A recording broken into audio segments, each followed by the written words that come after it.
নমস্কার। আশাময়ী নারী অনুষ্ঠানের আরেকটি পর্বে আপনাদের সবাইকে স্বাগতম। আমরা খুব আনন্দিত যে আপনারা আবার এই অনুষ্ঠানে যোগ দিতে পেরেছেন। আমাদের আজকের বিষয় হলো ঈশ্বরের প্রভূত আশীর্বাদের থেকে আনন্দ, যা গীতসংহিতা ৩৭-এর ৪ পদের উপরে আধারিত। এই পদটিতে লেখা আছে, আর সদাপ্রভুতে আমোদ করো, তিনি তোমার মনোবাঞ্ছা সকল পূর্ণ করিবেন। খুব সম্ভব এই পদটি বাইবেলের সবথেকে অপব্যবহৃত পদগুলির অন্যতম।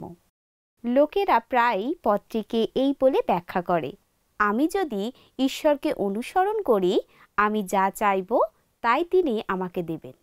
কিন্তু আমরা যদি যত্ন সহকারে গীতসংহিতা ৩৭-এর প্রসঙ্গে এই পদটিকে লক্ষ্য করি, তাহলে দেখব যে এটি একেবারে ভিন্ন কথা বলছে। শাস্ত্রের এই অনুভাগের একটি অংশে লেখা আছে, তিনি আপন সাধুগণকে পরিত্যাগ করেন না। গীতটির শিরোনামে শুধু লেখা আছে দাউদের, অর্থাৎ দাউদের গীত। এই গীতের ২৫ পদ থেকে আমরা জানতে পারি যে দাউদ বৃদ্ধ অবস্থায় একটি গীতের মাধ্যমে আমাদের জ্ঞান দান করেছেন।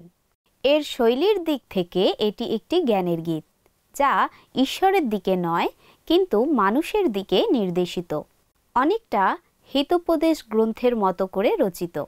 দাউদকে অনেক অবিচার সহ্য করতে হয়েছিল। শাউল রাজা ও অন্যরা তাকে খুঁজে বার করে তাকে হত্যা করতে চেয়েছিলেন। ২ শমূয়েল ২২-১। তবু দাউদ সম্পূর্ণভাবে ঈশ্বরের উপরে নির্ভর করতেন। তিনি জানতেন যে শেষ পর্যন্ত সদাপ্রভু দুষ্টদের বিচার করবেন। গীতসংহিতা ৩৭-এর ১০-১১ পদ। যদিও তারা হরিৎ তৃণের মতো সমৃদ্ধ হয়, তবু শেষ পর্যন্ত তারা বিনষ্ট হইবে। গীতসংহিতা ৩৭-এর ২, ২০, ৩৫ এবং ৩৬। দাউদ রাজার সময়ে এটি ছিল মন্দ ঘটনা। ঈশ্বর তার লোকদের নির্ভর করতে, আমোদ করতে এবং তাদের গতি সদাপ্রভুতে অর্পণ করতে উৎসাহিত করেছিলেন। তিনি তাদের কাছে খুব সুস্পষ্ট করে দিয়েছিলেন যে এমনকি এত কষ্টের মাঝেও সদাপ্রভুর একটা পরিকল্পনা আছে। আমরা যখন সদাপ্রভুতে আমোদ করি, তিনি আমাদের মনের আকাঙ্ক্ষা হয়ে যান, আর সেই হেতু তিনি নিজেকে আমাদের দান করেন। তিনি আমাদের সেই মনের আকাঙ্ক্ষা দান করেন। যদি এই পদটিতে যা লেখা আছে সেটা আমরা ভালোভাবে বুঝতে পারি, তাহলে খুব সাহায্যে আসবে। দারুণ! আমরা কি আশ্চর্যময় ঈশ্বরের সেবা করি, যিনি আমাদের অত্যন্ত প্রেম করেন, আর আমাদের উদ্ধারকর্তা রূপে তিনি নিজেকে সম্পূর্ণভাবে আমাদের দান করেছেন। কিন্তু সদাপ্রভুতে আমোদ করার অর্থ কি? ভালো প্রশ্ন। অনেক সময়ে আমরা এই পদের দ্বিতীয় অংশের উপরে মনোযোগ দিই, যেখানে বলা হয়েছে যে আমাদের সকল মনোবাঞ্ছা ঈশ্বর পূর্ণ করেন। কিন্তু গীতসংহিতা ৩৭-এর ৪-এর পরিপ্রেক্ষিতে আমাদের ভালোভাবে বুঝতে হবে সদাপ্রভুতে আমোদ করো কথাটাই অর্থ কী।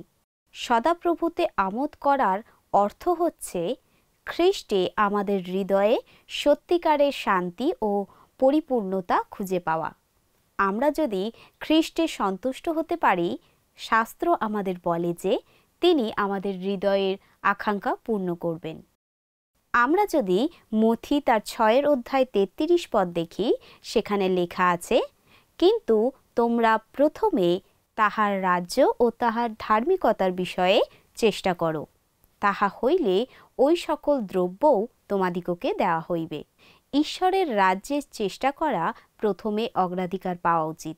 মানুষ অনেক সময় অর্থ, পদমর্যাদা, সম্পদ ইত্যাদির আকাঙ্ক্ষা করে, কিন্তু এইগুলো হচ্ছে এই জগতের ক্ষণস্থায়ী বিষয়, যা কখনোই আমাদের সম্পূর্ণভাবে সন্তুষ্টি করতে পারে না। আর তাই মানুষ আরও বেশি বেশি করে চেষ্টা করে। আর পার্থিব উন্মাদনা থেকে সলোমন রাজা এই শিক্ষাই লাভ করেছিলেন। তিনি বলেছেন, অসারের অসার, অসারের অসার, সকলই অসার। উপদেশক ১-২। আর সেই কারণে তিমথিওকে পৌল লিখেছিলেন, বাস্তবিকই ভক্তি সন্তোষযুক্ত হইলেও মহালাভের উপায়, যা আমরা পাই ১ তিমথিও 6 অধ্যায়ের 6 পদে।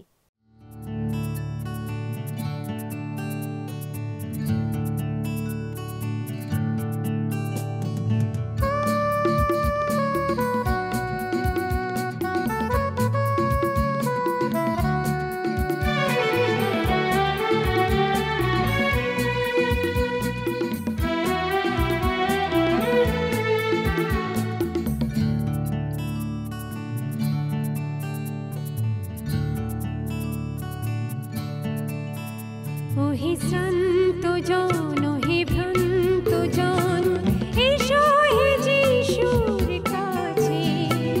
অসীম জীবন সুখের লগন, অসীম জীবন সুখের লগন আছে হেথায় আছে। ওহে শ্রান্ত জন, ওহে ভ্রান্ত জন।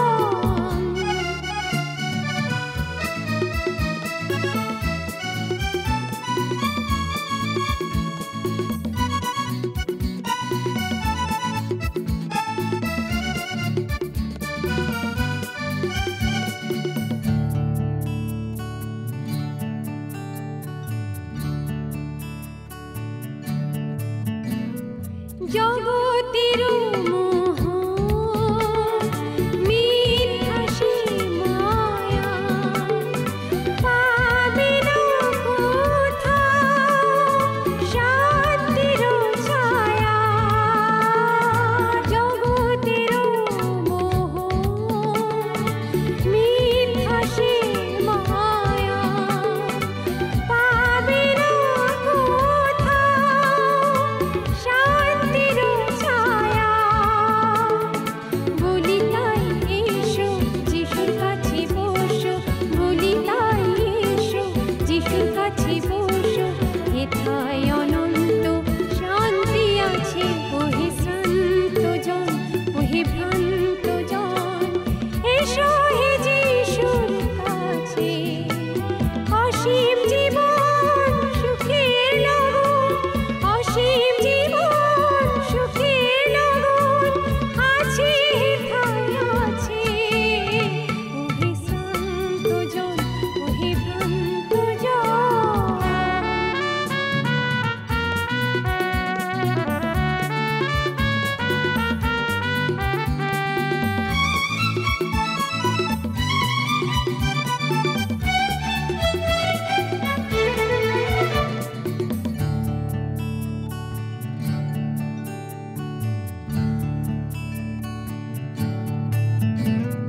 পাপের যত বোঝা যিশুর পায়ে রাখো, পবিত্র অন্তরে যিশুতে থাকো। পাপের যত বোঝা যিশুর পায়ে রাখো, পবিত্র অন্তরে যিশুতে থাকো। বলি তাই শোনো তোমাকে এখনো, বলি তাই শোনো তোমাকে এখনো, যিশু একান্ত প্রয়োজন আছে। ওহে শ্রান্ত জন, ওহে ভ্রান্ত জন, এসো হে যিশুর কাছে। অসীম জীবন সুখের লগন, অসীম জীবন সুখের লগন আছে হেথায় আছে। ওহে শ্রান্ত জন, ওহে ভ্রান্ত জন। তাহলে সদাপ্রভুতে আমোদ করার কথাটির বাস্তবিক অর্থ কি? ঠিক আছে, আসুন আমরা আরো ঘনিষ্ঠভাবে পদটি দেখি। আমাদের জীবনে আমরা সবচেয়ে গুরুত্বপূর্ণ বিষয়গুলির ওপর লক্ষ্য রাখি। আমাদের যারা পর্যবেক্ষণ করেন তাদের কাছে কি এটা প্রতীয়মান নয়? সবচেয়ে গুরুত্বপূর্ণ বিষয় হলো ঈশ্বরকে মহিমান্বিত করা আর উপভোগ করা। আমরা ঈশ্বরের অনুগ্রহ দ্বারা তাকে মহিমান্বিত করি আর তাকে মহিমান্বিত করে তাকে উপভোগ করি। আমরা যখন এটা বুঝতে পারি তখন আমাদের উপলব্ধি হয় যে এর চেয়ে বেশি তৃপ্তি আর কোনো কিছুই আমাদের দিতে পারে না। এমনকি ঈশ্বরের আনন্দ থেকেও আসে পার্থিব সুখ। এমনকি আমরা যখন ঈশ্বরের অন্বেষণ করি তখনও দুর্দশা ও প্রতিকূলতার একটা নতুন অর্থ এসে যায়। সুতরাং ঈশ্বরে আমোদ করার মধ্যে এইগুলো থাকে। 1 নম্বর, প্রেমের অনুগ্রহকে অনুশীলন করতে আমাদের আরও তৎপর হতে হবে। ঈশ্বরে আমোদ করা হচ্ছে ঈশ্বরের প্রতি মহান ও অন্তরঙ্গ প্রেম থাকা। 2 নম্বর, যে বিশ্বাসী ঈশ্বরে আমোদ করছেন তার খ্রিস্টের প্রতি উচ্চ সম্মান ও বিবেচনা থাকা উচিত। 3 নম্বর, যিনি ঈশ্বরে আমোদ করেন তার চিন্তাধারা সবসময় ঈশ্বরের প্রতি চালিত হবে। 4 নম্বর, যিনি ঈশ্বরে আমোদ করেন তিনি প্রতিদিন ঈশ্বরের সাথে যোগাযোগ করার আশায় মোহিত হয়ে থাকেন। 5 নম্বর, এমন ব্যক্তি প্রায় সর্বক্ষেত্রে খ্রিস্টের অনুপস্থিতির জন্য শোক করবেন। খ্রিস্টের অনুপস্থিতি সবচেয়ে বেশি দুঃখ দেয়, আর তার উপস্থিতি হচ্ছে আনন্দ ও সুখের মূল উৎস। 6 নম্বর, যে ব্যক্তি ঈশ্বরে আমোদ করেন তিনি সর্বদা ঈশ্বরকে খুশি করতে সর্বান্তক চেষ্টা করবেন এবং তাকে সন্তুষ্ট করবেন। আমাদের কোন কোন বিষয়ে আমোদ করা উচিত? আমাদের আমোদ করার অনেক বিষয় আছে, কিন্তু তার কয়েকটা এখানে বলা হলো। 1 নম্বর, উত্তর পাওয়া প্রার্থনায় আমোদ করুন। হান্নার কাহিনী স্মরণে আছে? তিনি সন্তান প্রসব করতে অক্ষম ছিলেন, আর সদাপ্রভুর কাছে তার ইচ্ছা জ্ঞাত করে তিনি আন্তরিকভাবে প্রার্থনা করতেন।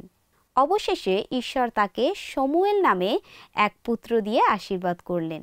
1 শমূয়েল 2:1 বলে, পরে হান্না প্রার্থনা করিয়া কহিলেন, আমার অন্তঃকরণ সদাপ্রভুতে উল্লাসিত, আমার শৃঙ্গ সদাপ্রভুতে উন্নত হইল, শত্রুগণের কাছে আমার মুখ বিকশিত হইল, কারণ তোমার পরিত্রাণে আমি আনন্দিতা। হান্নার মতোই আমরা আমাদের প্রার্থনার উত্তর এলে আমরা আমোদ করি। এর অর্থ কি এটাই যে আমরা যা চাইব তাই পাব? না। যাই হোক, আমরা ঈশ্বরের প্রশংসা করতে পারি যিনি আমাদের সকল প্রার্থনা শ্রবণ করেন এবং আমাদের মঙ্গলার্থে আর তার গৌরবের জন্য সমস্ত কাজ করে চলেছেন। রোমিও তার 8:28 পদে। 2 নম্বর বিষয়, আরাধনায় আমোদ করুন। ঈশ্বর আমাদের আত্মায় ও সত্যে আরাধনা করতে বলছেন। যোহন 4:24 পদ। দাউদ ঈশ্বরের আরাধনা করতে করতে অত্যাধিক আনন্দিত হয়ে পড়েছিলেন। গীতসংগীতা 35:9 পদ বলে, আর আমার প্রাণ সদাপ্রভুতে উল্লাসিত হইবে, তাহার পরিত্রাণে আনন্দ করিবে। 3 নম্বর বিষয়, ঈশ্বরের সীমা নির্ধারণে আমোদ করুন। উদ্যানের মধ্যে আদম ও হবার বিষয় চিন্তা করুন। তারা কি করতে পারবেন আর কি করতে পারবেন না সেই বিষয়ে সদাপ্রভু একটি সীমা নির্ধারণ করে দিয়েছিলেন। তাদের আজ্ঞা লঙ্ঘন তাদের পতন ডেকে এনেছিল। আমরা কি আমাদের পরীক্ষাতেও আমোদ করতে পারি? নিশ্চয়ই। আমাদের জীবনে কঠিন সময়েও আমরা আমোদ করতে পারি। এটা অদ্ভুত শোনালেও এই কারণে এটা করতে পারি। 2 করিন্থীয় 12:10 পদ বলে, এই হেতু খ্রিস্টের নিমিত্ত নানা দুর্বলতা, অপমান, অনাটন, তাড়না, সংকট ঘটিলে আমি প্রীত হই, কেননা যখন আমি দুর্বল তখনই বলবান। আচ্ছা দিদি, এর পিছনে রহস্যটা কি আছে? এর কারণ হলো যে আমরা খ্রিস্টের সঙ্গে বিজয়কে ভাগ করে নিই। যে পরিস্থিতি হোক না কেন আমরা আনন্দ করা বেছে নিতে পারি। ঈশ্বরকে আমাদের পরিত্রাতা এবং বন্ধু বলে আমাদের আমোদ করতে হবে।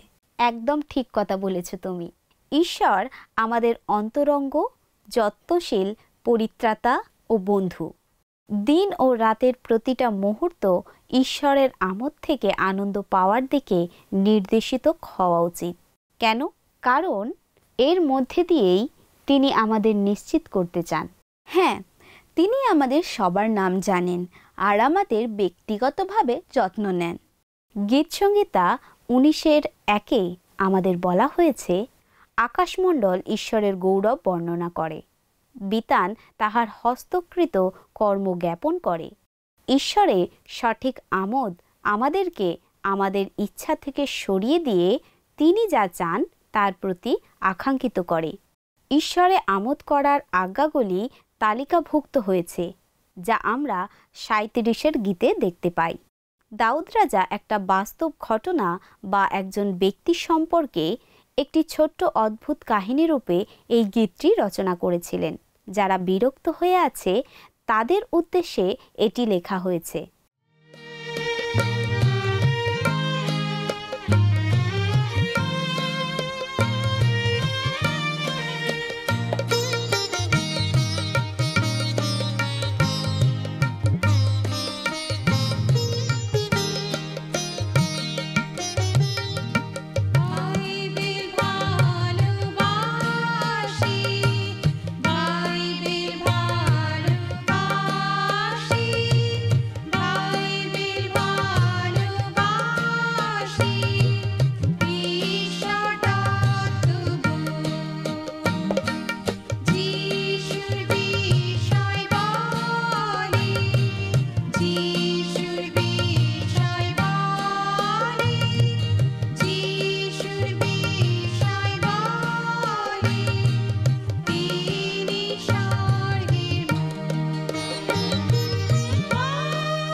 আচ্ছা, তুমি কি এই গীতের 2 থেকে 7 পদে যে সমস্ত আজ্ঞাগুলি দেওয়া আছে সেগুলো পাঠ করে শোনাবে?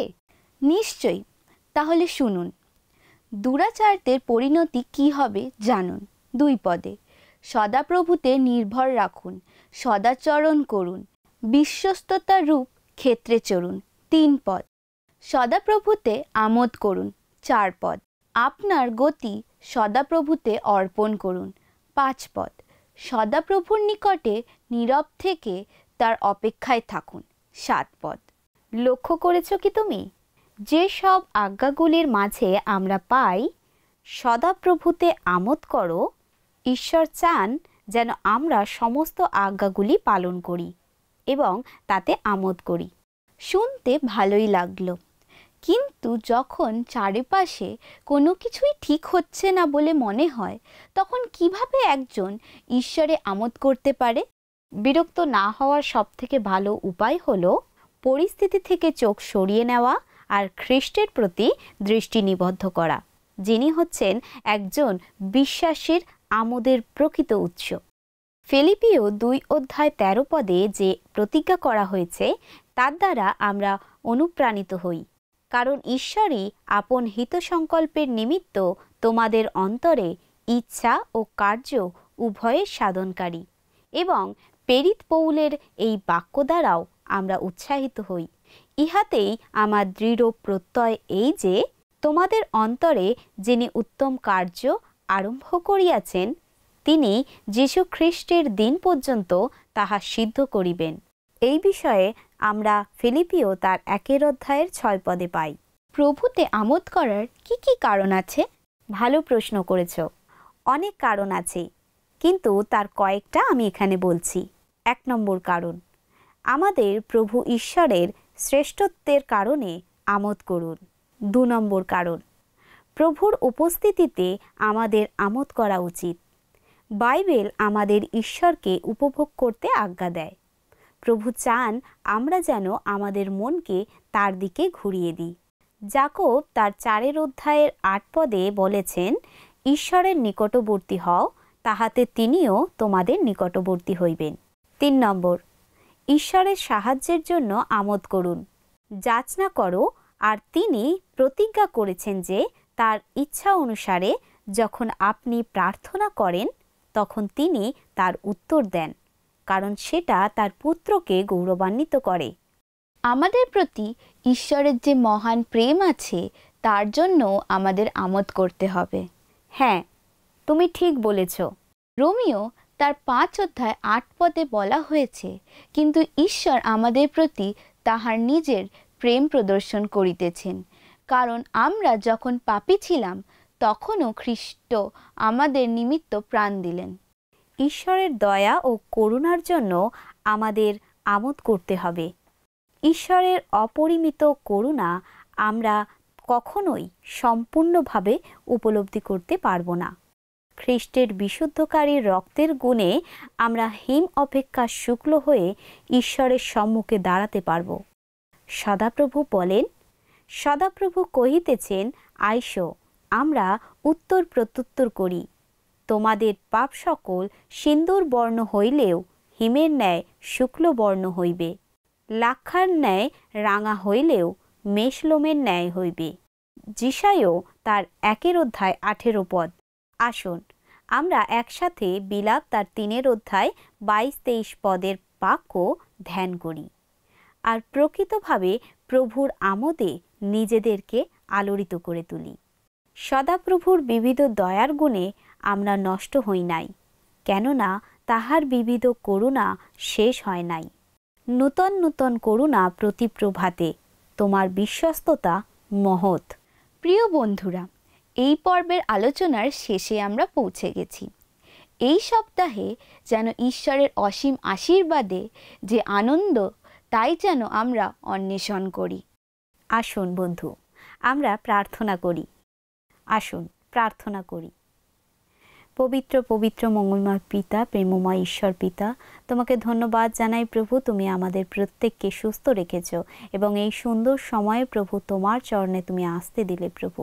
সুন্দরভাবে আমরা এই বিষয়ের প্রতি আলোচনা করলাম প্রভু, এবং তুমি আমাদের এবং আমাদের দর্শক বন্ধুদের আশীর্বাদ করো প্রভু, যেন তোমার আশীর্বাদ পেয়ে আমরা আনন্দিত হতে পারি এবং জীবনে তোমাকে গ্রহণ করে তোমার পথে যেন চলতে পারি। তুমি সেই আশীর্বাদ করো প্রভু।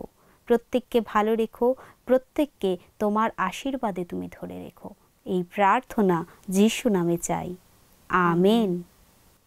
প্রিয় বন্ধু, আশা রইল আপনি আশীর্বাদ পেলে নিশ্চয়ই একটা মিসড কল দেবেন ও প্রার্থনার নম্বরে আমাদের সাথে যোগাযোগ রাখবেন। তাহলে বিদায় বন্ধু, নমস্কার।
সাথে চলি যিশুর সাথে, এসো যিশুর সাথে চলি যিশুর সাথে। লাহা লাহা আল্লাহ রে লাহা লাহা, আল্লাহ রে লাহা লাহা, আল্লাহ রে লাহা লাহা।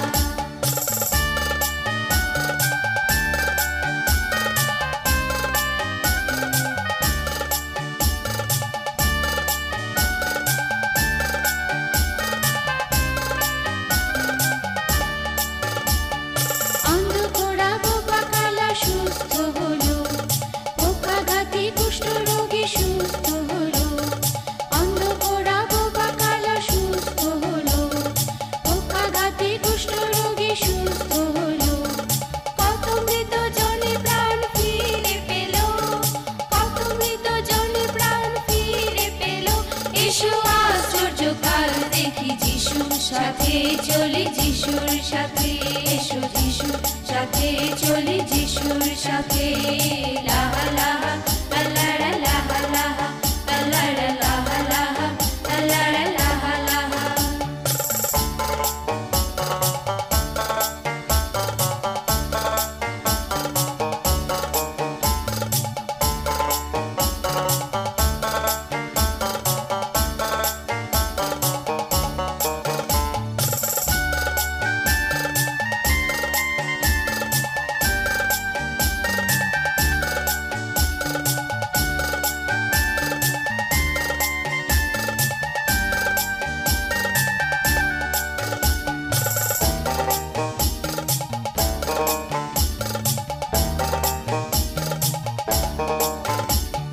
বিশ্রাম নেন না তিনি, সদাই কাজে ব্যস্ত তিনি, ভালোবাসেন তিনি, পাশে পাশে থাকেন তিনি। বিশ্রাম নেন না তিনি, সদাই কাজে ব্যস্ত তিনি, ভালোবাসেন তিনি, পাশে পাশে থাকেন তিনি। পরে সেবা করব মোরা শপথ নিলাম, পরকে ভালোবাসব মোরা শপথ নিলাম। পরে সেবা করব মোরা শপথ নিলাম, পরকে ভালোবাসব মোরা শপথ নিলাম।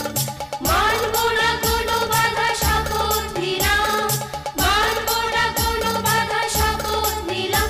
এসো যিশুর অনুসরণ করি যিশুর সাথে চলি যিশুর সাথে, এসো যিশুর সাথে চলি যিশুর সাথে। লাহা লাহা আল্লাহ রে লাহা লাহা, আল্লাহ রে লাহা লাহা, আল্লাহ রে লাহা লাহা। এসো কপর না হুমে রাস্তা দিয়ে, লা লা লা লা নাসরাতে রাস্তা দিয়ে, লা লা লা লা জেরুসালেমের রাস্তা দিয়ে, গালিল প্রদেশের রাস্তা দিয়ে। এসো যিশুর সাথে চলি যিশুর সাথে, এসো যিশুর সাথে চলি যিশুর সাথে। লাহা লাহা আল্লাহ রে লাহা লাহা, আল্লাহ রে। গত সপ্তাহের আমাদের বিজয়ী দর্শক বন্ধু হলেন উজ্জ্বলা ঘোষ কলকাতা থেকে।